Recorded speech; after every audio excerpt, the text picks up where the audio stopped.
The Walther PDP matches are out, and as longtime fans of Walthers, we've reviewed about 20 of them. We've of course got both the polymer and the steel frame. Coming up is the steel frame tabletop video. We'll take a look at what's in the box, some notes from the manual, fit, features, and finish, the trigger, and of course some comparisons between it and the polymer match, as well as the old Q5 match steel frame from the PPQ line. Where have things changed? Where might they be the same? It's coming up next on GBGuns. So in the box, which is a hard case, pretty strong. I wouldn't, maybe it's airlineable, I don't know. I'll let one of you guys try that experiment, but it is definitely sturdy with hasps on it and even spots for locks. Inside we have 3 18-round magazines, witness windows on the back, which is where I like them. Of course, our Walther lock. We have a hex key and little flathead for adjusting the sights. Up top is our paperwork, and we'll get into, well, one thing of note with that is they are still doing the QR code system for the plates. The way this works, pretty simple. You scan this code, tell them, you register the serial number, then tell them which plate you want, and they ship it out to you. I think this is a great way to simplify things for both manufacturers and the consumers, as well as cut costs, even though this is not an inexpensive gun. Rather than a company having to produce all the plates, send them all to you, charge you for all of them, and then have you only use one, maybe two a year, the second one a year or two down the road when you change dots. This way you just get the one you want, and it's free. Simple. I like that. As far as notes from the manual, because yes, I believe manuals show us how much the company cares and wants us to understand and know the gun. We've got nice large font, great for my aging eyes, full color photos that show things pretty descriptively, and as far as ammunition, since someone always asks, it just says to make sure you're using ammo that's within SAMI spec. That is the governing body for small arms ammunition manufacturing here in the United States. So what does that mean about plus P? Well, plus P is a SAMI spec, so maybe you could use that. However, if you're putting plus P in a 5-inch gun, I'm not sure you understand what plus P is meant for. Anyways, I'll get the case out of the way. Oh, and it did have this chamber flag. I, of course, pulled it out ahead of time because I was playing with the gun, getting familiar with it. But get the box out of the way, and let's look at how this compares to some rivaling models in the Walther line. For the PDP match steel frame, other considerations you might have would be the PDP match polymer frame. A 5-inch PDP, as far as comparison with how that plays a role in here, check our tabletop video on the PDP match polymer frame. I do comparison there of that. I don't want this to get too deep.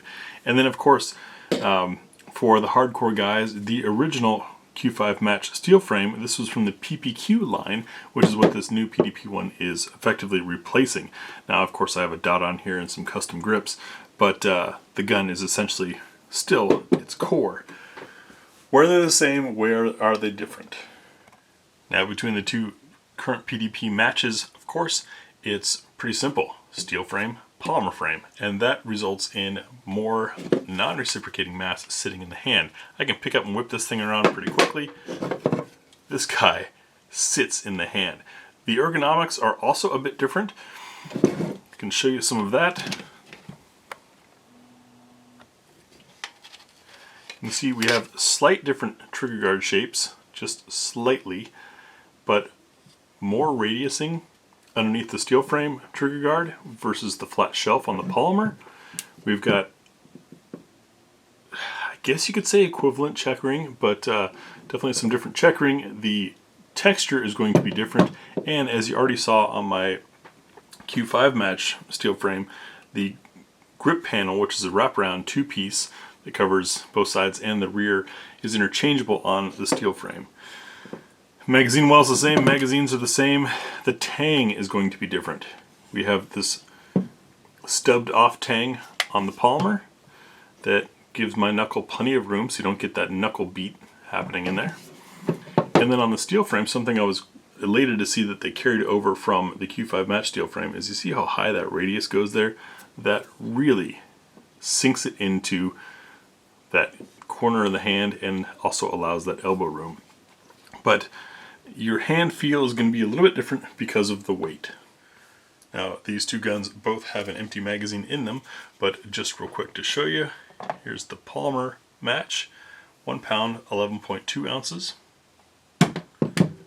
And our steel frame, 2 pounds 10.6 ounces. Quite a bit of heft. How does that compare to the old steel frame? Keeping in mind this has an optic on it, but that's maybe an ounce. 2 pounds 12 ounces. One of the differences between the two is the new one is set up for 18 round magazines, whereas the original was a 15 round magazine with an extension on it. So you're getting more hand space as well. You see how my pinky tucks on this mag well? Grabbing this one, my pinky still is against it, but I'm not pressed against it. I have a little more space, so it's a slightly longer grip because this is a full-size frame. As far as reciprocating mass, is there a difference? Here's our new steel frame slide. 1 pound 1.3 ounces. And the old one, keep in mind I do have the optic on there. Sorry guys, I'm not taking it off for this test. To quote my brothers in the Cav units, death before dismount. 1 pound 3.4 ounces. So if we subtract 1.5 ounces roughly for that dot, we're sitting at approximately the same weight. Pretty darn close, despite the cuts and shape being different. I find that quite interesting. And since we've already got them stripped without the magazine, just the frame itself, 1 pound 5.7 ounces on the new one. I'm pretty sure these grips are not going to make any bit of weight difference. 1 pound 5.1 ounces. So just a touch more weight in the new one. Considering it's slightly longer, that's kind of impressive. However, I did notice that they tamed this tail. On the PPQ line, that tail stuck out kind of far, and you can see it's been trimmed. So maybe shaving the weight there, but adding the slightly longer frame, maybe that made the difference. Who knows? And for our Super Walther nerds out there, yes, there are some minute differences inside. We've got the new PDP on the right, the PPQ on the left, and you can see the frame height difference. There is definitely a step here. But we have a different ejector. The trigger, of course, this one coming with Walther's performance trigger, is closer to the wall. See the total travel here. I'm going to take these things from resting to their wall.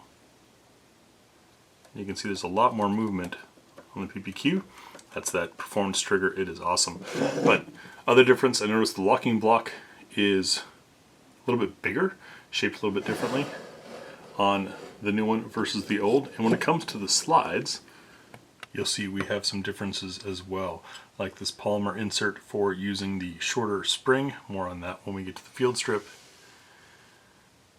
The lugs on the barrel are different, and there's much more machining in the new steel frame than the old one. That pocket is a whole lot deeper, going all the way to the mounting screw for the optic, whereas here it's just a slight relief. And there has been a slight change to the end plate as well. So, are they the same gun? No, alternate universe, different generation, however you want to see it. Hopefully this answers some questions. For more details, check the pinned comment for the full review article over at GBGunsDepot.com. But with this stuff out of the way, let's get back to our regular tabletop video. Alright, now that we're here, we'll show clear and start with our test for magazine release or ejection. Slide is locked to the rear and the gun is upside down, and we still get hop. That positive magazine ejection that I love about Walthers. I already mentioned 18 round mags with witness windows on the back. 3 of them, and you notice the floor plate has that little groove in it, and that lines up with this groove on the mag well so that you can strip a mag out should you forget how to properly clear Type 3 malfunction. There's even space in the front to get a finger in there, so you can get 3 fingers on to really try until someone tells you the easy way to clear it. If you don't know, we have a video on that. Check the our Learn Something playlist for videos on malfunction clearing. Since we're already locked to the rear, how does our right side slide lock and release lever work? It drops, it locks. Good job, Walther. I've never known Walther to include something that wasn't going to work, but I have known other manufacturers to throw a lever over here that doesn't always do what it's told. So, nice to see this one's good. Coming up to the front of the gun as we move past those nice windows, I think it's kind of cool the way they did this. If I can get this one in next to it, you can see it follows the same line as the regular PDP. This is a standard compact frame 5-inch PDP. But cut a little deeper to add some cooling, shed some weight. Was it a ton of weight? Not a whole lot. We also went over that in the polymer frame tabletop video. The front slide to frame fit is much tighter than it was on polymer. And in case you're curious, no, slides are not interchangeable between the two. This gun has a different slide retention method. Still some play though, more play than I've come to expect from Walthers. That does not affect accuracy because guess what? Your sights are on the slide. So if the slide moves, it just means your sights moved and you will adjust. If you're using a red dot, you probably won't even notice. We've got plenty of rail space up front. Front of the trigger guard has some nice texture. Camera, focus on the right spot for me. There you go, now you guys can see it. We have a single undercut of the trigger guard, but I love this radiusing here. This radius matches what was on the Q5 match steel frame, and it's just super comfortable. It's almost a ramp to get your hand onto the gun. It just rolls your hand. You see how it's deflecting my knuckle there? If I try to come too high, it pushes me under and into the spot instead of catching or snagging. No rough spots either. Magazine release, not too prominent. Sticks out just under the final width of the gun. And you can see our texturing on the front.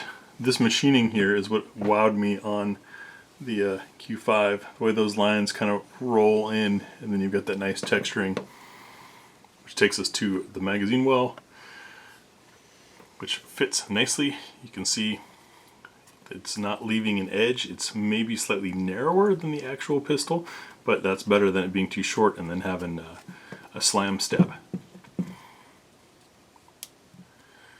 The grips do have that kind of subtle, if the light catches it right here, you can see a bump. Some subtle bumps to them that, look at that, matches the hand. Ergonomics on Walther pistols has always been incredible.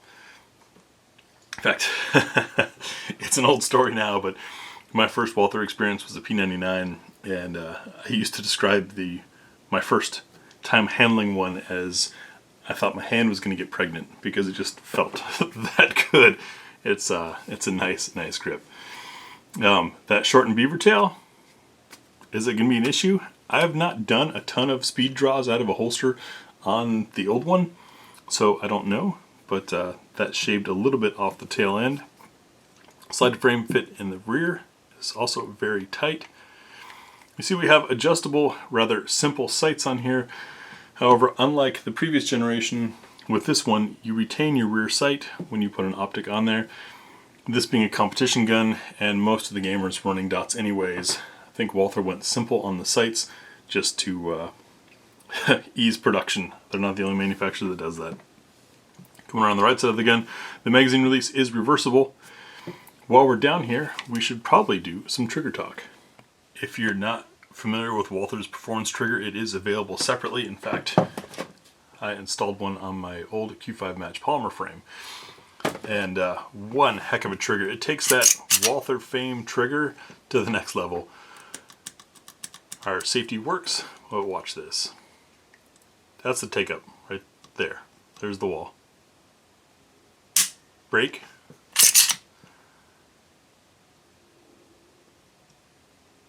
Reset. Right back at the wall. break. It is a trigger that can definitely be run very quickly.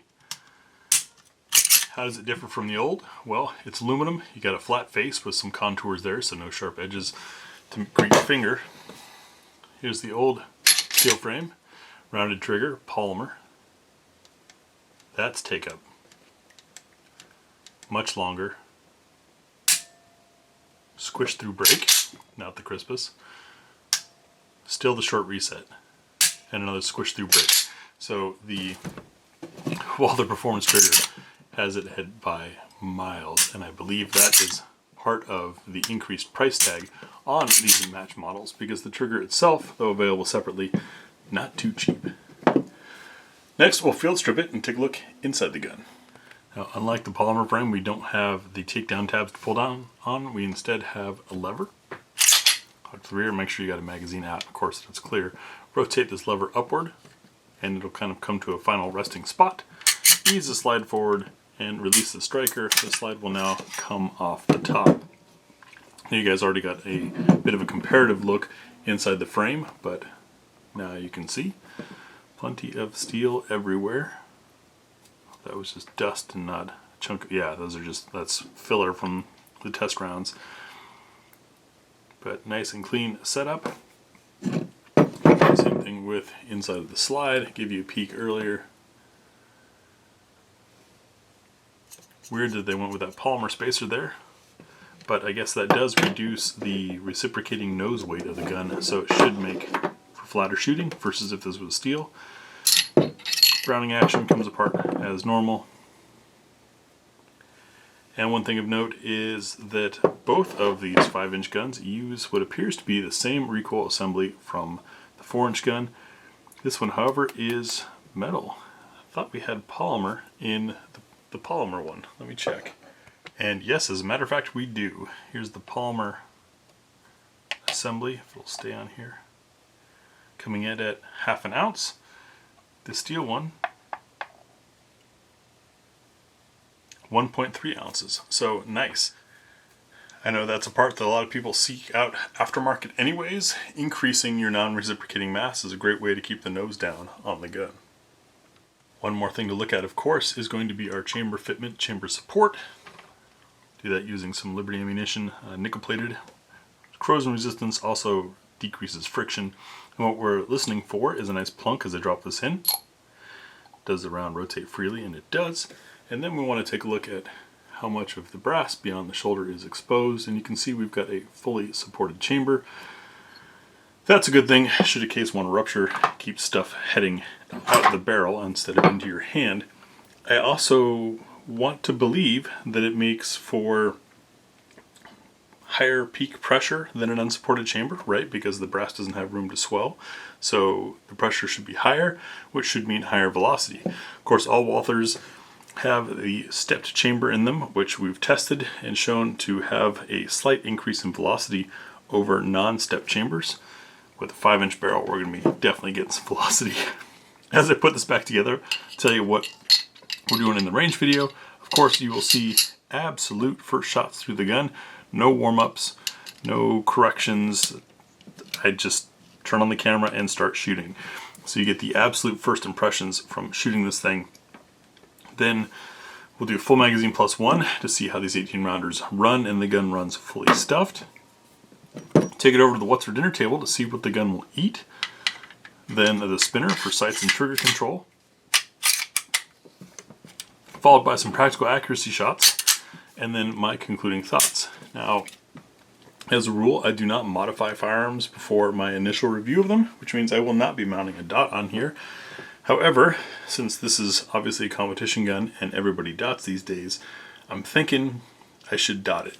I'm also thinking I should do maybe some side-by-sides with the PPQ line of 5-inch steel frame and see how they perform back-to-back in the same drills, and that'll require putting a dot on here. If you guys would like to see me do those two things, let me know in the comments below. It might become a separate video since the full reviews are already pretty long enough. But that concludes the tabletop video of the Walther PDP match steel frame. I'm looking forward to getting this thing to the range. For, as always, full review, specs, final thoughts, etc., check the pinned comment over at gbgunsdepot.com is where I post that stuff. And we'll see you on the range. Thanks for watching.